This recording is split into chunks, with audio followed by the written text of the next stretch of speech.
les furieux, eh bien, je suis très content de vous retrouver aujourd'hui pour une nouvelle vidéo. Une vidéo aujourd'hui un petit peu particulière parce que on va pas parler d'un seul produit, mais d'un projet un petit peu multiple. Ce que j'avais envie de faire aujourd'hui, c'est d'essayer de monter, on va dire, un appareil long range, mais surtout comme d'habitude, pas très cher. On va essayer de rentrer dans du low cost à tous les niveaux. Pour faire du long range, vous le savez, il faut d'abord un module long range de type TBS Crossfire, de type Tracer.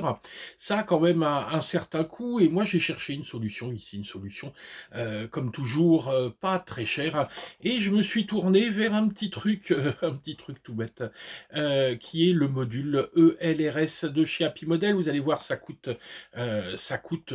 pas trop cher ce truc-là. Ensuite, il me fallait évidemment un appareil qui allait me servir de porteur de caméra. Là, c'est pareil, je voulais quelque chose de pas trop cher non plus. Mon choix s'est tourné sur toujours un modèle de chez Happy Model, qui est le Crux 35, un Toothpick, qui a quand même un petit peu de moelle et qui pourra emmener une caméra mini.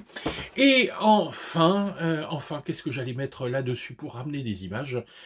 Évidemment, là, je suis fan, hein, moi, d'Insta360 Go. Il y avait quelques petits défauts à la Go numéro 1. Eh ben, on va tester aujourd'hui la Go numéro 2. Donc évidemment, cette vidéo n'aurait pas été possible sans un certain nombre de personnes qui nous soutiennent depuis le départ, à savoir Mariette, hein, de chez Banggood, mais également quelqu'un dont on vous parle pas beaucoup, mais qui est vraiment super, c'est Liu Cheng de chez Insta360, qui est quelqu'un d'assez sympathique et qui nous suit depuis le départ et qui nous fournit du matériel vidéo de qualité. Alors je vous remercie toutes les deux, puis je vous remercie évidemment tous de nous suivre dans nos pérégrinations. Donc voilà, hein, on va découvrir aujourd'hui ce projet ToSpeak Long Range avec, on fera un petit tuto sur la mise en place du module ELRS. C'est pas forcément très simple, on découvrira le Crux 35 Happy Model et puis on montera dessus la Go numéro 2, puis je vous montrerai un petit peu comment elle fonctionne. Allez, c'est parti, bonne vidéo. Ben oui, c'est clair qu'on a ici un projet de taille, avec pas mal de choses à voir pour une seule vidéo. Trois choses, hein, en fait, comme je vous le disais en présentation. Tout d'abord, s'intéresser au module ELRS, qui va nous permettre d'avoir une portée importante, un module qui ressemble beaucoup au module Crossfire, mais ça on va en reparler. Ensuite, notre porteur ici qui sera le Crux 35 de chez Happy Model. Donc l'intérêt effectivement de ce ToSpeak, c'est d'être équipé en ELRS. On va voir l'intérêt du truc. Et enfin, la possibilité de filmer en 2,7K avec une caméra toute petite, toute légère. Donc un projet intéressant qui va permettre de faire du long range avec un ToSpeak et surtout de filmer, alors pas en 4K, c'est vrai, mais de filmer en 2,7K avec une stabilisation, la stabilisation Flow State. Alors, on va commencer par notre module ELRS et on pourrait se poser la question de savoir pourquoi passer sur ce module et pas sur le module Crossfire qui est le plus utilisé actuellement. La réponse, elle est simple. Le prix. Le prix, ça coûte 38 balles, 38 euros pour ce module. Alors, on nous annonce, en tout cas, moi j'annonce rien. J'ai regardé quelques vidéos. Des tests ont été faits, portés sous INAV. Donc, c'est vrai que c'est un système un peu automatique de pilotage, mais des portées de 30 km. Des portées de 3 km en 25 milliwatts. Ça laisse un petit peu rêveur, donc on pourrait dire que les records tombent avec le LRS. Ensuite, bon, on n'a peut-être pas la même qualité, effectivement, qu'avec le Crossfire, mais je le redis, ce qui va nous intéresser ici, c'est le prix, c'est l'aspect low cost des choses. Toutefois, eh ben oui, il y a quand même un revers à la médaille. Si celui-ci, vous le recevez directement tout monté, il n'y a qu'à le mettre sur votre radio. Celui-ci, ça ne sera pas le cas. Il arrive en morceaux.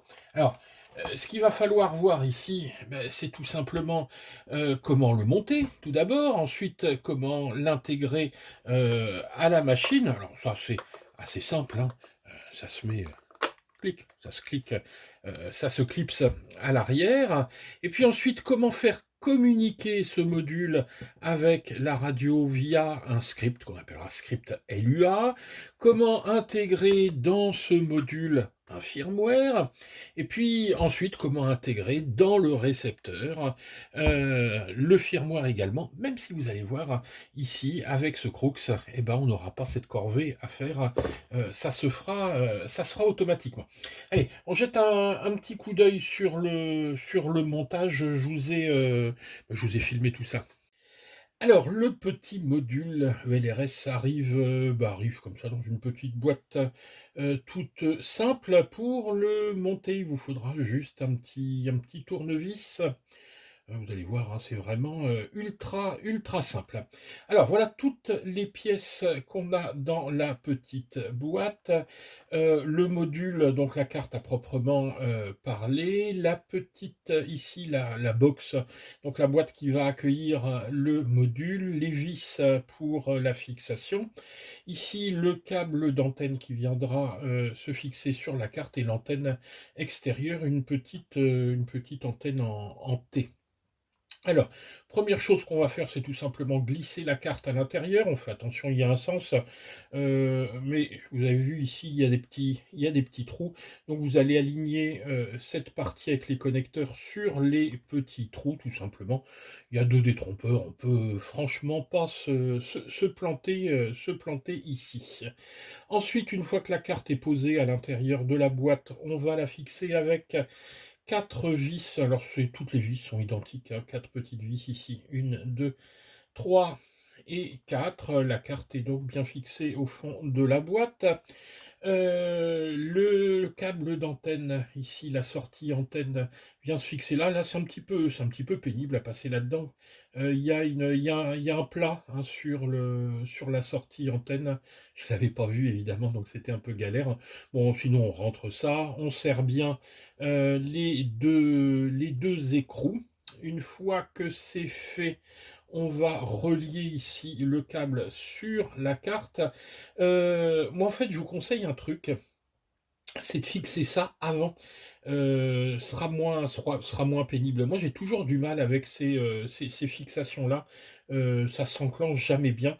Donc, moi, je vous conseille de fixer ça avant de visser la carte. Ce sera plus pratique. Mais bon, moi, c'était fait. Voilà. Ensuite, on referme le module, enfin la boîte du module. 4 petites vis également. Ah oui, je disais que les vis étaient identiques. Non, ces 4 vis-là sont un tout petit peu plus petites.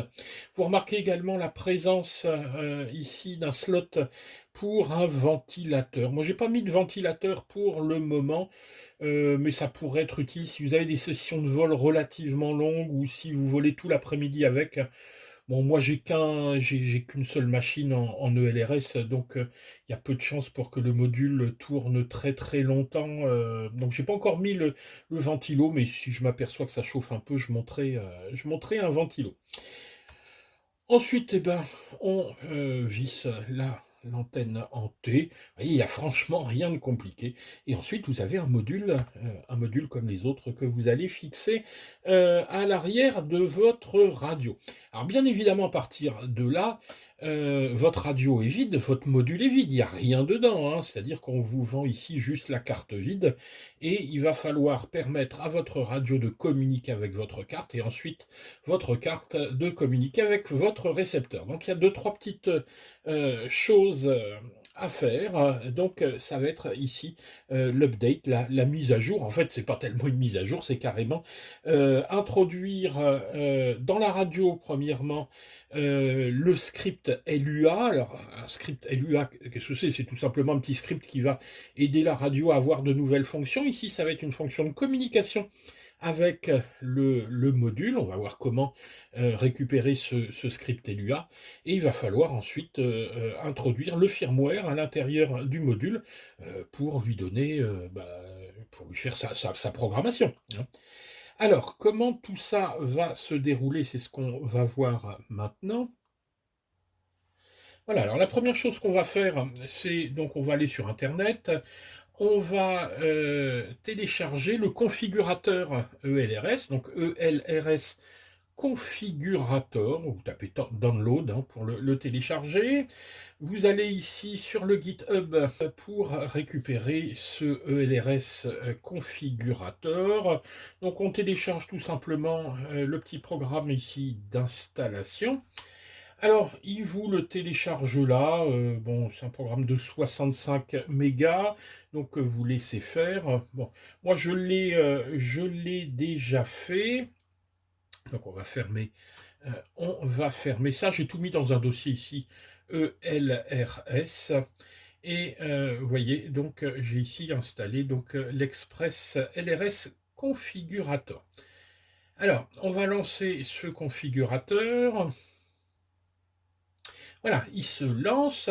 Donc nous, on va conserver ici la version 1.2.0, pas de souci. On va choisir le matériel qu'on a.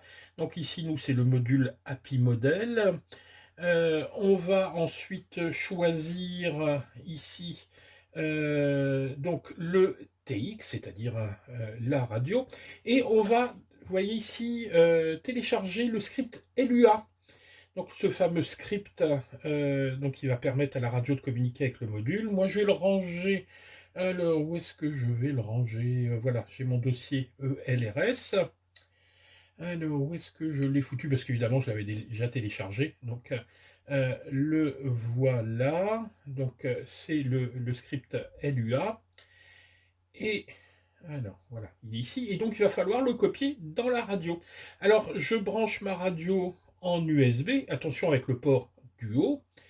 Et voilà, dès que je branche, tac, une fenêtre apparaît. Je vais donc dans ma radio. Je cherche, alors attendez. Voilà, script. Ensuite, je vais dans les outils, tools. Et je vais tout simplement aller copier ce script LUA. Moi, ça y est, c'est déjà fait, hein. Donc voilà, je le prends là et hop, je le mets ici dans la radio. Et à partir de là, une fois que c'est fait, vous allez voir que dans la radio, dans le menu Tools, apparaît ici le menu ELRS. La radio est capable de communiquer avec votre module. Alors, ensuite, voilà, je reviens sur mon configurateur et je vais recommencer, mais cette fois-ci, donc je reprends le même matériel, mais cette fois-ci, je vais voilà, hein, télécharger le firmware pour le module. Et donc moi je choisis ici une mise à jour en Wi-Fi, même si vous verrez après que ce sera pas nécessaire. Là je touche à rien. Et ici vous voyez que vous avez une petite phrase ou un mot de passe. C'est le mot de passe qui permettra donc au module de reconnaître votre récepteur. Donc il faudra que les deux aient la même. Donc moi ici je mets Ken Hutchinson. Et voilà, et je vais tout simplement construire mon firmware avec toutes les options que je lui ai données. Bon, je passe un peu vite, mais vous regarderez ça. Alors tout ça va prendre un petit peu de temps, ça peut prendre 3-4 minutes. Donc nous on va accélérer un petit peu, donc là il est en train de compiler et de créer le firmware avec vos options. Donc ça va moins vite, hein, ça va bien moins vite. Voilà, donc une fois que c'est fait, vous récupérez ici donc deux firmware, en fait c'est le même avec deux noms différents. Et donc, vous voyez, un success. Et ce qu'on va faire, c'est que maintenant, on va intégrer ce firmware tout simplement dans la carte du module. À partir de là, on va pouvoir passer en mode Wi-Fi. Alors, donc je vais tout simplement aller ici dans mon Wi-Fi, me connecter, voilà, ici Express LRX TX module. Le mot de passe du Wi-Fi, c'est Express LRS, donc moi c'était déjà rentré, et je me connecte en Wi-Fi. Et il me demande d'aller donc à une adresse ici. Alors, donc je vais tout simplement aller sur Chrome ou sur mon Explorer et taper cette petite adresse ici qui est 10.0.0.1. Je rentre et hop, voilà, je suis sur la page de Update. Et une fois que je suis sur cette page, je vais tout simplement aller rechercher le fichier que j'avais sauvé tout à l'heure, qui était le dossier du firmware. Alors, où est-ce que je l'ai mis? Je suis toujours dans mon dossier ELRS. Hop, dans le TX, voilà, et je choisis soit l'un soit l'autre, c'est le même en fait. Donc moi j'ai pris firmware, tac, voilà. Donc ok, il est là, et je n'ai plus qu'à faire update, et à partir de là, mon module, voilà, vous voyez, est mis à jour, et il est prêt à fonctionner. Voilà, donc vous voyez ici un module qui s'intègre dans la radio et que vous utiliserez en faisant bien attention quand vous créerez votre modèle à bien notifier que vous passez par un module externe. Donc vous n'utilisez pas le module interne de la TX16S, mais vous utilisez le module ici externe, mais ça vous renseignez dans la première page. D'ailleurs, on peut faire ça tout de suite. Donc ici, au niveau de cette page, vous éteignez ici le module interne et vous allez allumer le module externe en notant CRF parce que, en fait, ici pour la radio, il va tout simplement l'interpréter comme un module Crossfire normal. Donc on va placer ça, on va faire comme si on utilisait un Crossfire sur la radio. Donc il faut éteindre le module interne de la radio, c'est-à-dire dire à la radio de plus émettre par son antenne, mais au contraire d'utiliser le module qui a été mis ici et d'émettre par cette antenne en T. Voilà. Donc la première partie, c'est un petit peu complexe, hein, mais on y arrive tranquillement, c'est de préparer notre module. Ensuite, on va s'intéresser un petit peu à notre drone. Alors, ce drone, ici, pourquoi je l'ai choisi? Parce que je voulais un TwoSpeak pour tester justement ce module ELRS. Et bah, quoi de mieux que d'aller chez l'inventeur du ELRS, chez Happy Model. Et Happy Model ont sorti quelques drones directement équipés en ELRS. Et c'est le cas ici de ce modèle qui est le Crux. Le Crux 35. Alors le Crux 35, comme son nom l'indique, c'est un 3,5 pouces. Sa taille, hein, je compare par rapport à ma main, vous voyez sa taille, il est ni grand ni petit, on va dire. On a ici un Anthrax entre moteur qui est de 130 mm, un empattement qui est de 150 mm. On a une petite bestiole qui pèse une centaine de grammes sans sa batterie. Hein, les chiffres, attendez, je regarde, c'est 97 grammes en analogique et 108 en HD. Donc il existe en deux versions. Une version analogique, c'est celle-ci. La moins chère, on est aux alentours de 130-135 euros, je crois. Et il existe aussi la version HD avec le Cadix Vista.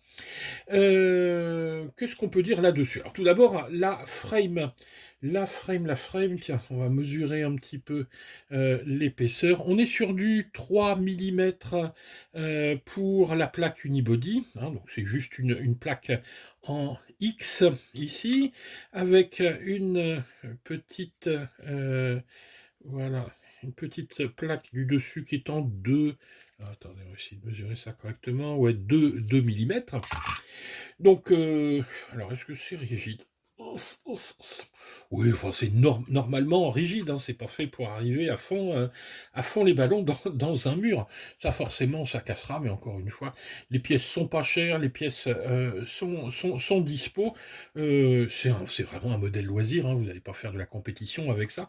C'est pour s'amuser pour un budget pas trop élevé, hein, parce que je le redis, 38 € pour le module, on est à 130 € ici. Ce qui va coûter finalement le plus cher, hein, c'est la caméra. Alors, ce petit drone est basé ici est piloté par une carte, hein, une FC ici qui est une Crazy Bee 4S. Alors c'est une carte AIO, moi je suis pas fan habituellement des AIO, mais sur des petits modèles comme ça, bah, c'est quand même le mieux. Donc il y a tout à l'intérieur, hein. Il y a donc la carte de vol, il y a les ESC qui sont ici des 12 ampères, 4 fois 12 ampères. Et ce qui est intéressant là-dedans, c'est que c'est une carte qu'on appelle SPI. Le récepteur est intégré dans cette carte. Alors, ça a un intérêt, c'est un intérêt quand même assez énorme, c'est que bah, dans le prix ici du drone, vous avez le récepteur qui est compté. C'est-à-dire que pour vos 130 balles, vous avez aussi le récepteur. Si vous passez par un récepteur Crossfire, il faut rajouter 25 balles. Ça vaut une centaine d'euros, plus les 25 balles du récepteur, alors qu'ici, on est à 38 et le prix du récepteur est à l'intérieur. En plus, il y a un petit détail qui est assez rigolo, on peut en parler tout de suite sur ce récepteur. Tiens, je vous mets une petite image, c'est que quand vous irez justement régler ce récepteur, vous avez la possibilité, sous Betaflight, de l'appairer, c'est-à-dire il y a un petit bouton. Alors, si vous avez Betaflight en français, c'est marqué appairer, sinon c'est marqué bind. Vous allumez votre module, comme je vous l'ai montré tout à l'heure, et vous appuyez sur appairer, et il n'y a rien d'autre à faire. Alors ici, évidemment, il y a pas de mot de passe,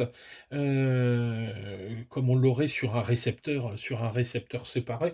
Je vous ai pas fait de tuto sur les récepteurs séparés, parce que, bah, déjà parce que j'en ai pas, mais vous irez voir ça si vraiment vous avez besoin d'un récepteur ELRS, à part.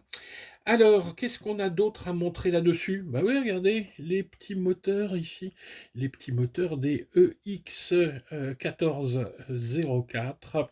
EX1404 avec un KV de 3500, des éditions 3 pouces, en 3 pouces et demi. La petite caméra, je sais pas ce que c'est comme caméra.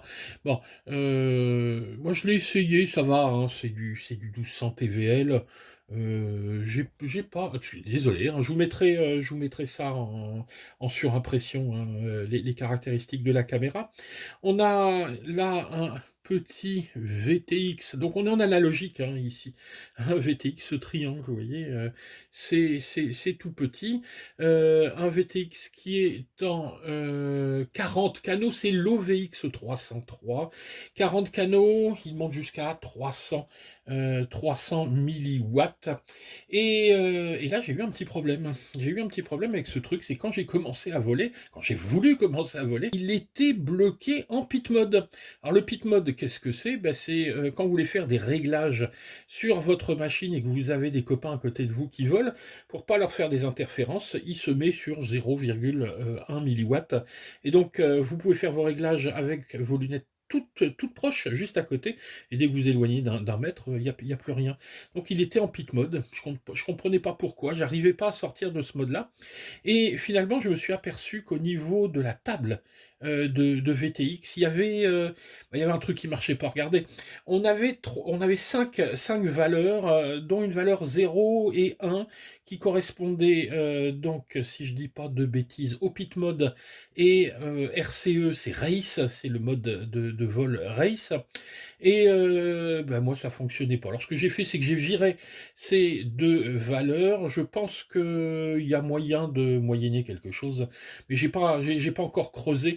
On ira voir comment faire si vous faites un petit peu de race avec ça. Mais moi j'ai gardé que les trois valeurs d'après, et là bah, ça fonctionnait parfaitement. Si vous ne prenez pas la carte en ELRS, elle existe aussi en FrSky D8, en D16 et même compatible FUTABA. Voilà, hein, donc on fait ici le tour. Alors ce qui est intéressant là-dedans, donc vous voyez que l'antenne, la petite antenne en T est déjà montée. En fait, tout est monté.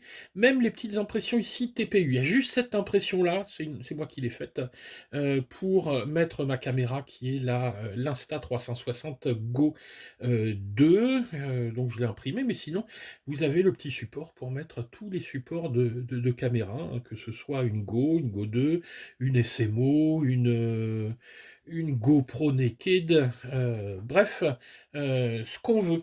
Ah oui, oui, tiens, puis je vous ai pas montré, la boîte, ça arrive dans une petite boîte qu'elle est jolie, ça c'est sympa. Donc quand vous découvrez le petit engin, alors ce qui est un petit peu dommage, c'est que voilà, on a la boîte, mais une fois qu'on a mis les antennes, ça rentre plus. Donc si vous transportez votre drone sans les antennes, il n'y a pas de souci, hein, ça rentre bien dedans. Sinon c'est un petit peu bon, c'est un petit peu une boîte pour rien.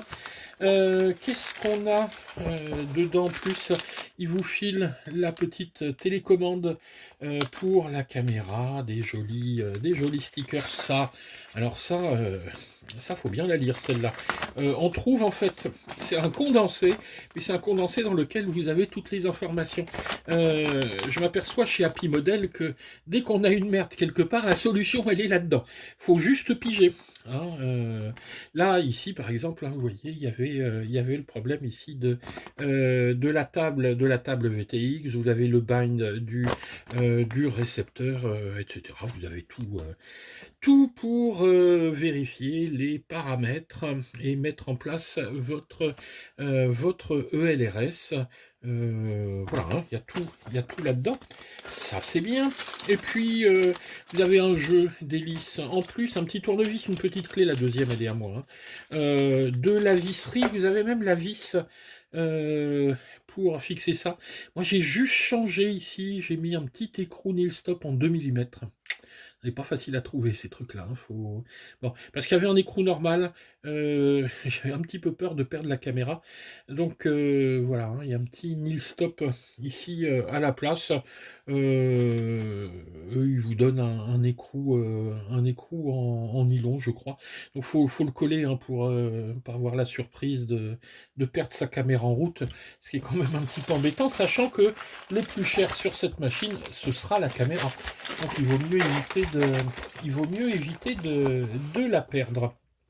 Alors, qu'est-ce qu'on a d'autre à dire? Bah oui, avec quoi on va tourner là-dessus? On va tourner avec des batteries. Ils vous disent hein, sur la notice, ils vous disent qu'il faut prendre du 750 mAh en 4S. C'est l'idéal, mais évidemment moi j'en ai pas. J'ai du 650 et j'ai du 850. J'ai pas encore été testé le 650, j'ai volé qu'en 850 et ça vole vraiment parfaitement bien. Et puis c'est con à dire, mais j'ai choisi le 850 parce que c'est le mieux adapté à la sangle. Donc je suis parti sur le principe, s'ils avaient mis une sangle qui s'adaptait bien au 850, c'est que le 850 devait être bien pour voler. Je vous mettrai juste en dessous, hein, en description, tous les liens, hein, que ce soit vers les modules, la caméra, le drone, mais aussi les batteries. S'il y a des tutos, je vous les mettrai. Bref, je vous ferai un petit condensé de tout ça. Moi, j'utilise... alors, la batterie IMAX, c'est parce que j'avais un drone qui est arrivé avec. Donc, j'utilise toujours, mais elle a un petit peu gonflé. Les meilleures, c'est vraiment celle-là, hein, sans souci. Le top, pour moi, c'est la Tattoo Airline en 95C. Les CNHL. J'ai eu des CNHL en 70C. Je vais en avoir 2-3. Elles tournent toujours depuis 2 ans. J'en suis content. Et vous voyez, hein, ça gonfle ça gonfle pas du tout. J'avais de la Tattoo en 650, mais bon. On testera ça. Alors, qu'est-ce qu'il nous reste à voir? Bah, parler aussi un petit peu de la caméra. Alors moi, je suis très très content, même si je suis en retard sur les autres youtubeurs. Jean-François aussi d'ailleurs, hein, est en retard. On a reçu tous les deux cette Insta 360 par des voies différentes, c'est-à-dire qu'on a négocié des trucs un petit peu différemment. Il vous fera une revue sur cette caméra, sans doute un petit peu plus détaillée que ce que je vais vous raconter, parce que le spécialiste, hein, c'est lui. Alors c'est dommage, j'attendais sa revue pour apprendre à bien me servir de la caméra, j'ai dû me débrouiller tout seul. Merci JF de prendre ton temps. Alors, qu'est-ce qu'on a là-dedans? Bah, comme toujours, hein, chez Insta 360, le packaging grande classe, façon Apple, un petit peu façon GoPro. Donc avec la caméra qui apparaît tout de suite dès que vous ouvrez la boîte, il y a un effet waouh. Hop, elle est aimantée. Alors, vous avez un certain nombre de petits accessoires que Jean-François vous montrera. Moi, ce qui va juste m'intéresser, donc, vous avez un petit truc pour aller sur la casquette, vous avez ça pour attacher aux vitres, vous avez un truc aussi pour mettre au bout d'une perche, ça, c'est un petit aimant que vous mettez sous les habits pour le coller, comme ça vous mettez ça sur votre t-shirt et puis vous pouvez faire des prises à la première personne. Ça c'est bien, mais ça on avait déjà ça sur la Go. La Go numéro 1, l'Insta 360 Go numéro 1. Alors, vous allez me dire, mais pourquoi acheter une Go numéro 2? Ben pour deux raisons. La première, c'est, je dirais même trois raisons. La première, c'est la résolution. On était un petit peu, on était un petit peu embêté par la résolution de la Go numéro 1. Alors, on va mettre ça. Alors, donc, comme je vous disais, on était un petit peu déçus par la résolution avec la Go numéro 1 qui était en 1080p. Celle-ci, elle filme en 2,7K. C'est pas du 4K comme sur une SMO, mais franchement, moi, le 4K, je l'utilise pas parce que mon ordi rame à fond. Moi, j'ai dit tout en 2,7K au mieux. Et là, je suis très très content parce que j'étais un petit peu ric-rac avec la Go numéro 1. Et là, avec cette Go numéro 2, on obtiendra des résultats qui seront exactement les résultats que j'attends, moi, étant donné que je filme en 2,7K.